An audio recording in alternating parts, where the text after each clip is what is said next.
The best way to understand the meaning of jihad is to understand what the scriptures of Islam have to speak about jihad. What is mentioned in the Qur'an and the authentic hadith of Muhammad sallallahu alaihi wasallam. When we read the Qur'an, we come to know it's mentioned in the Qur'an in Surah Hajj, chapter number 22, verse number 78. Strive and struggle in Allah's cause as you ought to strive and struggle. Do jihad in Allah's way as you ought to do jihad, with sincerity and discipline. For Allah has chosen for you and has not put any difficulties in your religion. Allah says in the Quran in Surah Tawbah, chapter number 9, verse number 20. As for the believers who suffer exile and strive with might and main in Allah's cause with their goods and their lives, these are the ones who shall attain the highest rank in the sight of Allah, and they shall go to paradise. They shall achieve Jannah. They shall achieve salvation. Our beloved Prophet Muhammad sallallahu alaihi wasallam said, it's a hadith of Sahih Bukhari, volume number 4, in the book of Jihad, hadith number 46. Abu Hurairah, may Allah be pleased with him, said that Allah's Messenger said that the person who does jihad in Allah's way, and Allah knows best who is doing jihad, who is striving and struggling in Allah's way. The person who strives and struggles in Allah's way, and Allah knows best who is striving and struggling in His way, is like a person who continuously fasts and prays. And Allah has promised him paradise if he is killed in the battlefield, or Allah returns him safely with rewards and war booty. It's mentioned in the Quran in Surah Ankabut, chapter number 29, verse number 6, that as to those who strive in Allah's way, they do it for their own souls. For Allah is free of wants. He is not in need of His creatures.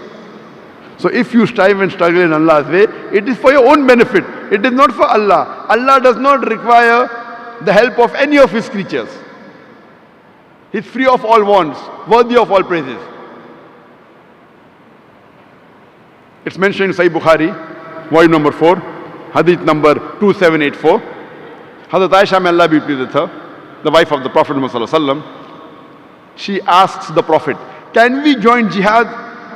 And the Prophet replies, perfect Hajj is the best jihad for you. It's mentioned in Sahih Bukhari, hadith number 5972. A man asked the Prophet that can he go for jihad? The Prophet asks him that do you have parents? He says yes. For you, serving your parents is jihad. It's mentioned in Sunan Nisa'i, hadith number 4209. A man asks the Prophet, which is the best of jihad? And the Prophet replies, the best jihad is a person who speaks a word of truth against the tyrant ruler. It's mentioned in Sahih Ibn Hibban, hadith number 4682, that the Prophet said, a mujahid is a person who strives and struggles against his own nafs, his own desire for the cause of Allah. And muhajir is a person who migrates from falsehood to the truth. From all these hadiths we come to know that the best jihad keeps on changing depending upon the situation. When the Prophet told the man that do you have parents, the best jihad is to serve your parents, the Prophet knew that his parents required him.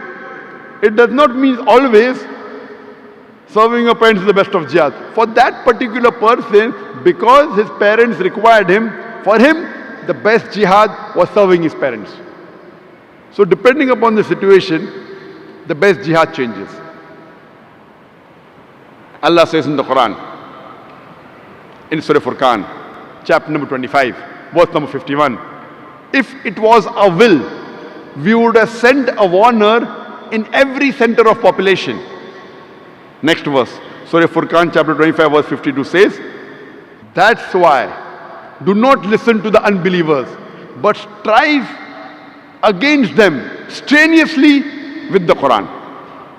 Here Qur'an is talking about jihad bil Qur'an. Strive and struggle against the unbelievers with the Qur'an.